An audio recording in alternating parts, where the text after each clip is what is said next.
They're back.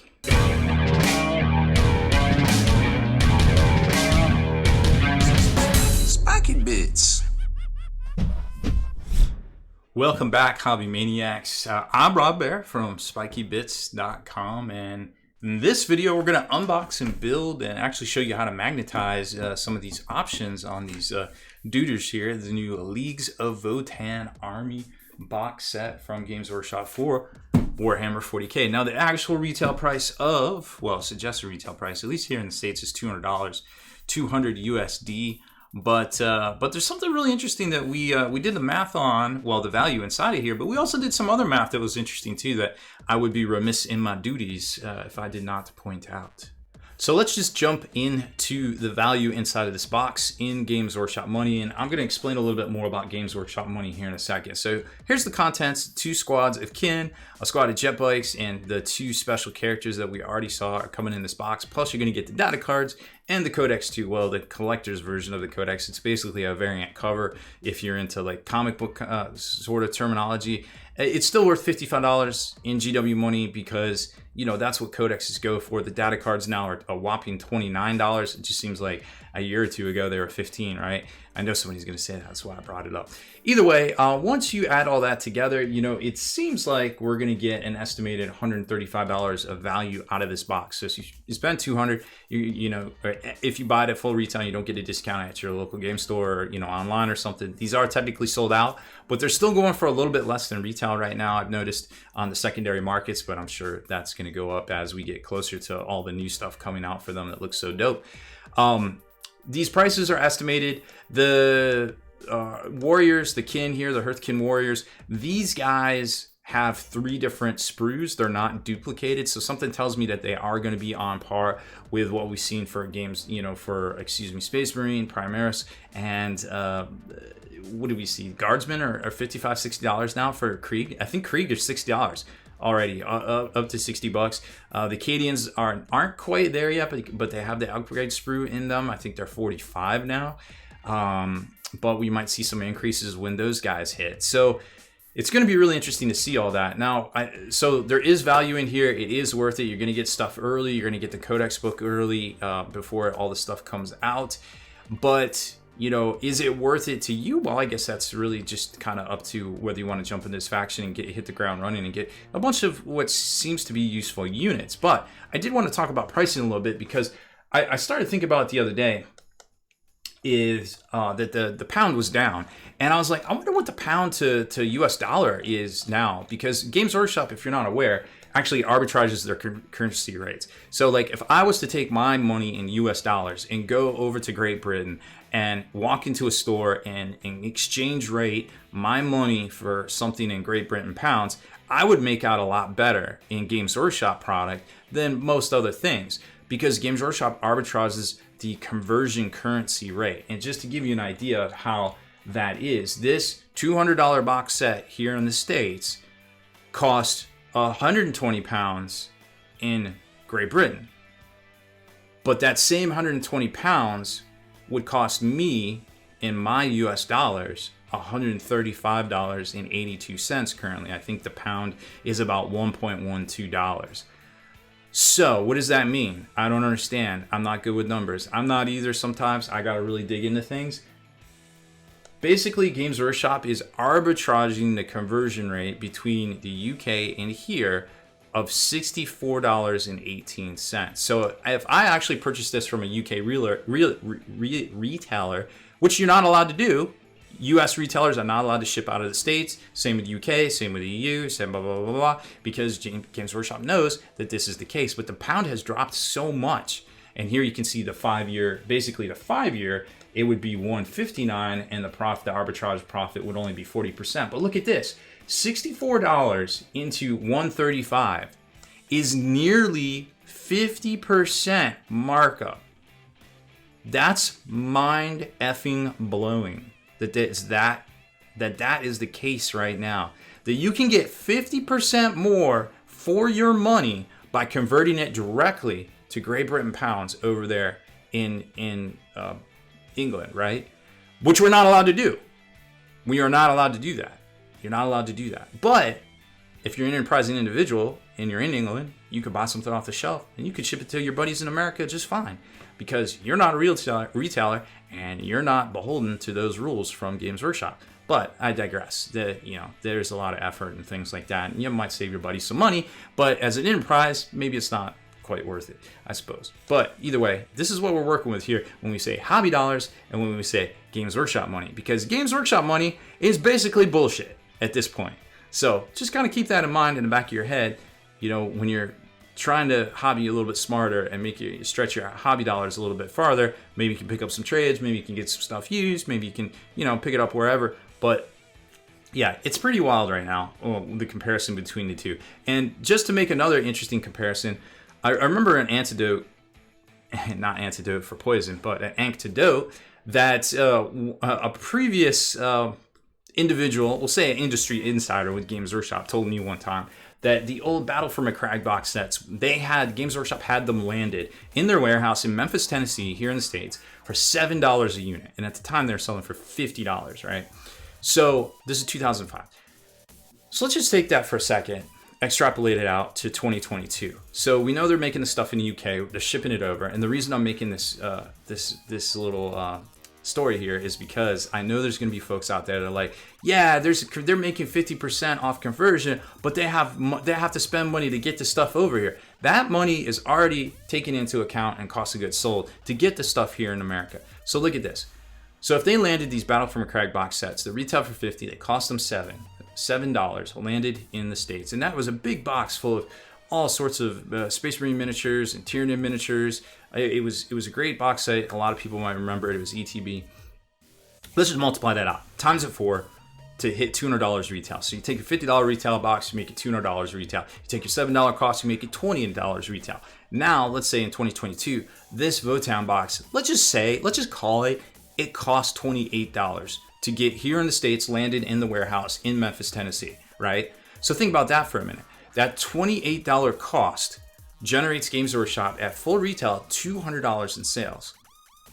I think their shipping costs are covered, guys. Calm down.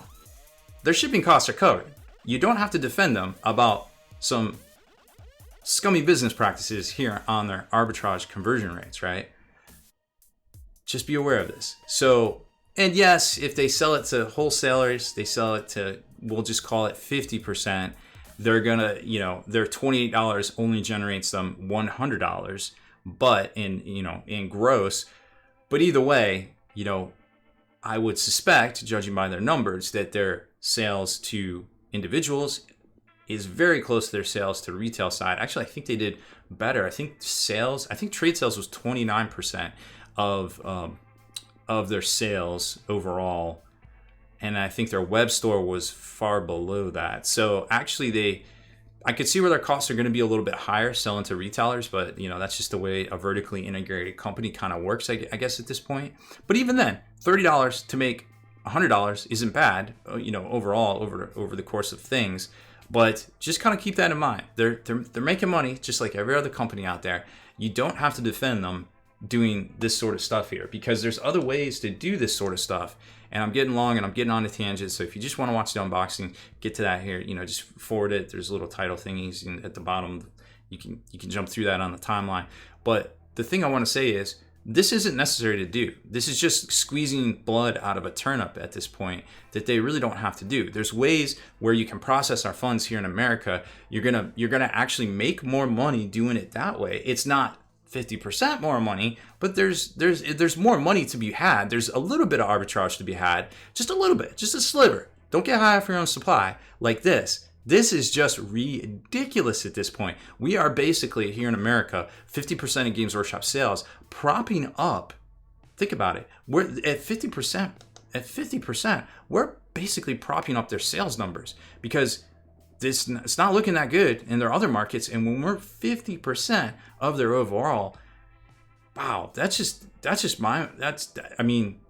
when you look at their numbers from year to year, you can't look at their numbers to year at this point, because they are that much, they're that much different because of this right here. Like, there's so much more money being made that isn't getting talked about here, in the financials, that people are like, oh, they're still doing great. But I mean, these are big numbers right here that are equaling out to even bigger numbers that are kind of staying consistent, but are they staying consistent? Would they be a lot lower if this wasn't happening? And I tend to think so. So that's it, rant over. Just something to keep in mind there, because I don't think anybody had actually done the math on this currently, and I was blown away by it when we did it. And I was like, holy cow, those are just wild numbers right now. So definitely wanted to talk about that a bit. But now back to hobby dollars and Games Workshop money.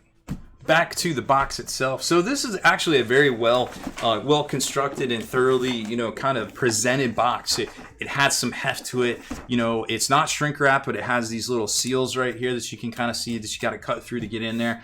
All the graphics are really nice, very, very vibrant colors and everything. And they give you the variety of like a full squad of warriors right here, which I think is pretty neat. And then they have the whole full product shot. It feels like a product. It doesn't feel like they've kind of cheapened it with some of the boxes. It's got this slip case, which is really nice. So you kind of slide the slip case out and you get the box set underneath, which is really cool, because we see this with a lot of like the greater demons and things. Like, there's just something to be said for that. It's got some really cool, some of the leagues on there themselves. There's like the factions, and it's got this sort of kind of compilation picture on the back here with a bunch of different warriors and things, maybe some pilots, I don't know yet. I haven't read through the book and the fluff. And then to get it open, you just slide out the tray and everything's basically right there like we've seen in the past. So you've got all of your sprues. And going through this, we'll show you this here in a second. So you're going to get your trikes. There's a whole bunch of sprues of the warriors. The 2 special characters are on much bigger sprues. So I definitely think those are going to be $35. These here, there's 3 different sprues. I don't know if you can tell just looking at it, but these are actually all 3 different sprues, which kind of leads me to believe they are going to be $60. But I guess we'll find out when the actual pricing comes out of the individual box sets. And then this protects and also makes some really cool poster. So I think this is 11 by 17, or it might be 12 by 18. I forget, but you can get the poster. You can get poster frames for this. So just measure it. They got a bunch of them on Amazon. Pretty affordable, to be quite honest, if you want to hang that stuff up. And then molded plastic insert here that's going to have the data cards, the book, and then in the back it's going to have the what is it? All this stuff right here, which will rip out. So it's going to have the judgment tokens and your instructions. And I'm really bad at opening things, but I wanted to show it to you. But we'll get to it here in a second.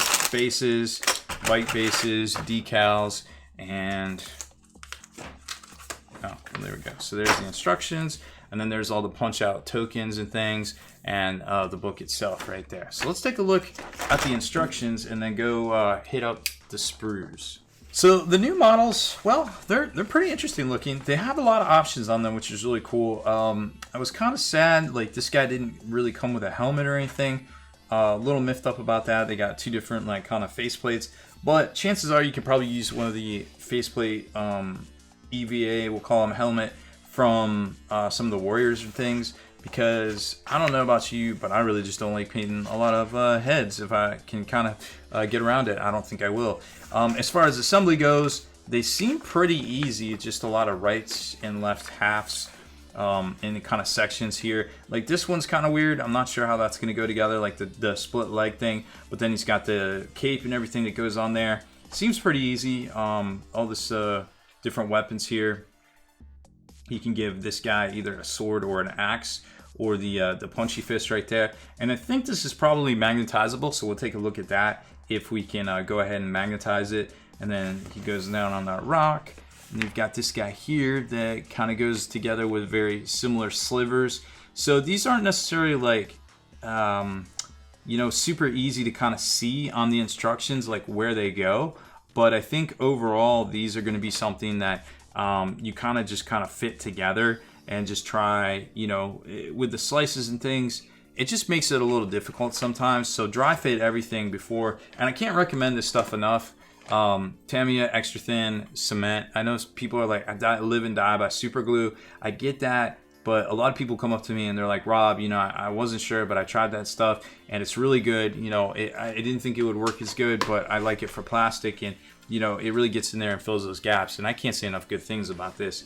Now, you might want to use regular super glue to glue these guys down the bases, but you know, that's just sort of a personal preference. And then you get into the warriors themselves, and each one has some different ways you can build the stuff. So here's the kind of the sergeant guy. There's a ton of heads, 2, 4, 6, 8, 10, 12, 14, 16, 18, 20, almost over 20 heads. And some of those plates, like everyone's going to come with a plate that you can put in there, like an EVA kind of cover. So I'm almost wondering if you could plop them into there. If I had to guess, I would say you want to do that first before you start putting on guns and things around them, just so you're actually able to still get in there, because these things are going to be small if I had to guess. Right and left sections here, front and left halves. Seems pretty easy to go together, hopefully sight unseen. And like I said, each one seems to have some different variants on what you can make. Like this dude here, I don't know what he does, but then he's got a gun right there, or he's got a pistol and a close combat weapon. I haven't even looked at their data sheet very much, so maybe that's just standard for them. Or maybe you build them out to be some close combat guys. I really don't know at this point. But either way, and here's a comms guy, it looks like. So you can give him the comms backpack. Oh yeah, he's got a comms backpack instead of the regular backpack there. So that's cool to see. They got all sorts of different variants. And then you start to get into special weapons. So this looks like some sort of melta thing. Or you can have the long barreled like mini rail rifle. And those guys seem to all have different variants as well. Then getting on to the Hurricane Pioneers, I guess they're called. These are the jet bikes. And I like how GW seems to be getting away from the flying stands or the flying stems with these, because I'll show you here in a second. So it looks like left and right halves and then tops and bottoms. Some of these hover disc things and the front wheels. Then you're going to choose what weapon you want to build. If you want to build a dude on the back or packs, rucksacks, you can do that too. From this, it looks like the handlebars are going to, and there's a different screen and a different ammo piece, I guess, and a bunch of gear and stuff to go onto them. So you're going to want to, I thought there was a driver, dude. Why did it skip it? Oh no, here it is. So you put the arms on. It doesn't tell you to put the arms on. So it tells you to put the gun down. And then they skipped a step where they tell you to put the arms on. So I couldn't tell you. But I remember looking at these and they had a little nub on it. So that's definitely an error on Games Workshop's part. Because they, oh no, it's right here. Okay, that's what it was. So there's these little nubs. So you almost have to choose which gun that you're going to want to put on here, and then the little nubs lock in, and it almost rests on this piece right here. So it doesn't look like there's going to be a lot of opportunity to magnetize this gun, unfortunately, because these bits, these handles actually lock into this. So unless there's an extra set of arms that you could magnetize into this greatcoat back here, I don't think you're going to be able to, which is a little disappointing. Because you could snap a magnet right there and snap a magnet right there, but these actually lock in to give it strength and actually hold it on. So a little disappointed in that. Also, there's only one viewing screen that glues onto the back right there, or I guess targeting screen. But everything else looks pretty straightforward. A couple of different packs to go on the back of the rest of them, and then you can kind of assemble them up with the guys grabbing the shotgun or shooting a gun. What's this other dude doing? I forget. I think he's also shooting the other way. Doesn't seem to be any ways that you could assemble these without. Nope. It looks to be... Or there's this one here where he's got it up in the air. So each one has a couple different variants, I suppose.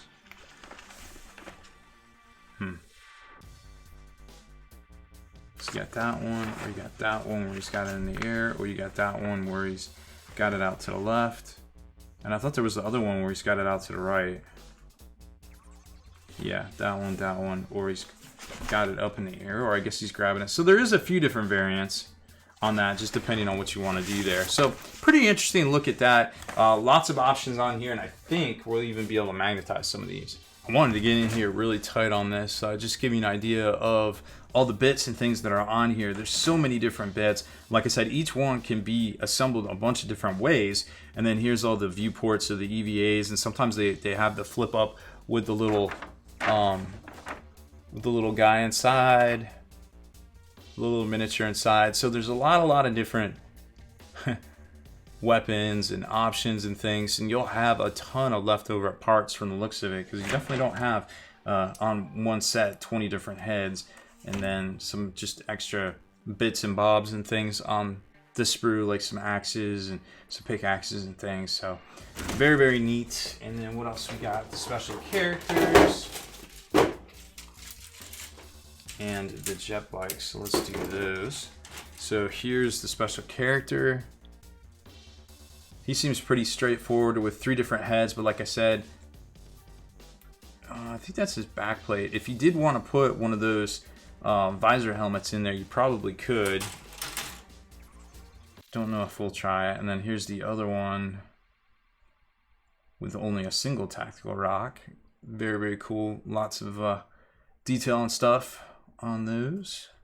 Some Celtic runes and things, Celtic style runes. And then here's the 3 sprues for the jet bikes, the Pioneers. Now these aren't identical. They're laid out the same or similar in areas here, but they all have different stuff on them, or different variants, different things here. Remember, there's those different arms, like the shotgun up, or one out to the left. So it looks like this guy has a shotgun up, or he's holding a handlebar, or he's shooting out to the left, holding the shotgun up to the left. And then over here, he's shooting to the right, holding to the left, or something here. I don't know what this is. Oh, he's got a grenade? That looks like a grenade. That's cool. So yeah, there's a lot of different variants on this stuff. You just kind of got to look close at it. So let's go ahead and get them built and kind of see how they look and compare to some of the other stuff out there. I guess I should have mentioned too, these aren't on 25mm bases. These are on the new 28 style base. I think it's 27.5 or something, 28 basically style base there. So they are a little bit bigger than they appear, but when you compare them to a Primaris Marine, well, they're about as big as you would expect them to be, I suppose. But just keep in mind that yeah, that's definitely the 28mm. How big these guys really are. So here's the the large kind of rail rifle sort of thing that looks really cool, and then you've got a carabiner down there, so you can do some rappelling or spenuncling, I don't know, sidearm and things. You can kind of see where the nubs are. Not a whole lot of flash to trim on these. The barrels aren't drilled out, so you're gonna have to do that yourself. And then here's one with the visor down cover, some sort of plasma weapon, it looks like. Just kind of doing a striding pose. Very cool stuff right there. Or you could have the bare head if you really wanted to. Like I said, the options are kind of wild out there. Now this guy right here, oh, and keep in mind too, you can magnetize all this stuff. So if you want to drop a magnet in here, like a 1/8, let me show you what I used. 1/8 by 1/16 inch from the Magnet Baron. I love getting stuff from him because it's super easy. You could do that and then take one over here, like 1/16 by 1/32. You can actually magnetize that because there's 2 different weapons that you can put in the heavy weapon gunner's hand, and then also this one right here, there's 2 different weapons, and then it also comes with the normal weapon as well, the bolter style weapon. So just kind of keep that in mind. I don't know if it's for everybody, but if you want to future proof your minis, it's definitely worth it. I only did it on one mini because I thought it'd be cool, but yeah, it's super easy to do, and a lot of the arms already come pre-drilled out, which is just wild to me that a lot of these here, you can see, like they already pretty much have the holes in there. You just got to go in with a drill bit or drill vise or pin vise or drill bit and just kind of bore them out just a little bit more. The only real work I had to do here was drill into the chest cavity to put in the magnets there. But we magnetized every single version for the squad leader right here, and you could definitely do the same for something like the 2 special characters there that had the extra weapons and stuff. I have the power, or I have a punchy fist, or I have a, supposed to line up right there. I have a punchy fist. Yeah, you get what I'm saying. So yeah, super easy to do on that. I don't know if you want to do it for all your guys, but hey, maybe you will. I don't know what if anything it's worth. Now, compared to the special characters, these guys are on 40 mil bases, which is, you know, it's the same thing with Primaris and stuff. They look good. The composition's great. I mean, just basically what we saw already ad nauseum for them. But they definitely have a much bigger and a much regal look to them than, say, something like this guy right here. You can definitely tell who is, you know, who's in charge or who's higher up the caste system or whatever they have, basically by this sort of sizing right here, right? And then when you compare it to a Primaris Space Marine, they get a little bit bigger, believe it or not. It's pretty wild. This guy basically is a Primaris Space Marine at that point, because I think he has exo armor. I think that's right. This is also the guy that's on the data card art, which I thought was pretty interesting. And then there's the bikes. And these are really cool. And I like how they're getting away from the flying stamp kind of technology. So they have these different little tactical rocks that attach to these gravs. See that hole right there? You can attach it to either that one or that one, so give it a different position on the rock, or use a different rock. There's 3 different rocks. You can attach them to different the grav thruster things, depending on what you want to do. And I thought that was pretty neat. Now, I'm a little disappointed that there really isn't much to do here, because those nubs lock into this gun right here, and you can't really do much with this. Unfortunately, it's just going to be whatever way you make it, it's probably what you're going to make out with. So it's a really tough one. Like, I hope somebody comes along and makes something modular for this Top Gun, if you know, it is even an option. If anybody's going to give you gruff or anything, I don't know if they would. I don't know what the weapon profiles are. You could kind of maybe come up with something here where you could glue these arms on if you got an extra set of arms. That would probably work, because you could glue them into this and then just magnetize it, and it would literally lean on this little weapon mount right here, which I think would be okay. And that's probably the way I go about trying to do something like that, because other than that, you're really not going to have a whole lot to work with there as far as making it future-proof. So where are we at with this box set? Well, overall, I think you know, in Games Workshop money, it's a good value. If you're looking to pick up Leagues of Votann, definitely good value. Tons of stuff in here that'll keep you satiated till the rest of the releases come out. There is ways to future-proof the stuff, which is really nice, that we showed you with those magnets. You can do with squad dudes or the regular dudes. Just as long as if you do the heavy weapon dudes, you're gonna have to put the smaller magnet in their wrist, but there is space to do it. It's not a whole lot of work to drill those out, which is really, really nice. And you know, overall, I think it's a really cool faction. You know, it's getting a little bit of pushback, you know, from on the competitive scene, and some countries, event coordinators and tournament organizers have already announced that they're going to ban them, which is unfortunate. I think personally we should just kind of go back and do the whole, hey, you can't play with this army until the codex is out for 30 days or the FAQ comes out. I don't know why we stopped doing that, to be quite honest, because that would fix a lot of things, and it would also kind of keep the machinations of Games Workshop paywalls and FOMO a little bit more in check too. I'm not saying GW shouldn't make money. I just don't think they should make money, as much money as they do, in the way they go about doing it. And I think that kind of sums up the problem that a lot of people have with Games Workshop right now, unfortunately. So that's it for this one. Thanks for hanging in there and listening to me on my semi-rants. But I always got something hopefully intelligent and educational to say about just things in general, but most especially about how to you know, assemble and get on with your new toy soldiers right there. So that's it for this one. Thank you so much for watching. Make sure you hit that subscribe button and turn on notifications to be the very first to like and comment on all our videos. If you liked that video feature, consider supporting us over at patreon.com and get back in the mail each month a miniature crate full of some of the stuff we review here, as well as some of the top 3D artist designs out there too, to help support what they're doing. Plus, discount coupon codes from some of those same manufacturers. They're yours to keep, whether you cancel or stay on. It's totally up to you. Obviously, we want to keep you as happy as possible. So check it out over at patreon.com/spikybits.